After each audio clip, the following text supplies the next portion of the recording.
we're continuing on with radical equations now.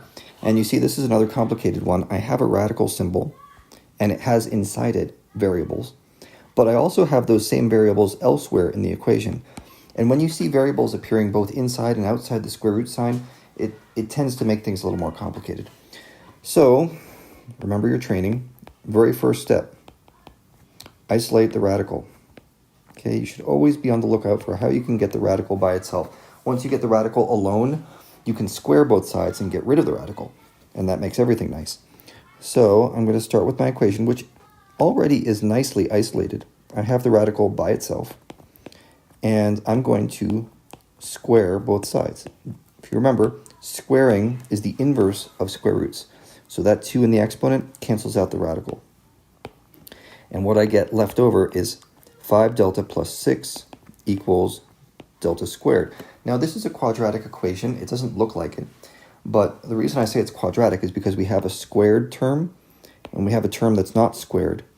And when you see that combo, what you want to do is factor this equation. And I'm going to just move everything over to one side. Okay, I've rewritten this equation now so that everything's on one side and I have 0 on the other side. And now it's time to factor it. So if you are a pro at factoring, great. If not, remember your tools. We can use the big X here for an example. Let me use some different colors so it's clear what I'm doing. I'm multiplying the first and last terms together, okay? And that gives me -6. Then I take the middle term, that's -5.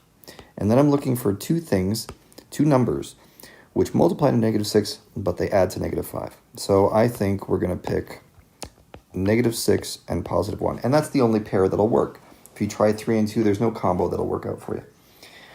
So that means -6 and +1 go in here. Okay, we still have that delta. And our solutions are going to be these two things. Delta equals 6. And let me back up, show you where these are coming from, just as a reminder. This right here, to find the solution to that, we say, we rewrite this factor, delta minus 6, and we say that equals 0, which means delta equals 6. And likewise over here, delta plus 1 equals 0, so that means delta equals -1. So there are my two solutions. Delta equals 6, delta equals -1. You may think you're done, we're not. Another reason radical equations are a real pain in the neck is you have to plug these solutions back into the original equation to see if they work. And sometimes radicals are just sneaky little things. They don't work, and it may not be your fault. You may have done everything right, and it's still wrong. That's called extraneous, which we talked about that in class.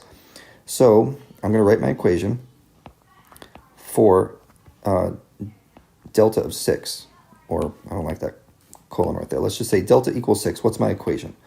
It's going to be the square root of, 5 times 6 plus 6 equals 6. Let's see if that's true. So that's the square root of 30 plus 6 equals 6. And the square root of 36 equals 6. Yeah, that looks good. So I've got at least one solution that works. Let's check the other one. Delta equals -1. Okay, so square root of 5 times -1 plus 6 equals -1. Okay, so square root of -5 plus 6 equals -1. And that means that's the square root of 1 equals -1. And you may be thinking at this point, well, sure, the square root of 1 is -1, right? The square root of 1, if you remember, is plus or minus 1. But that's not really what the equation is saying. Take a close look here. What this thing says is the positive square root. That's what's written there.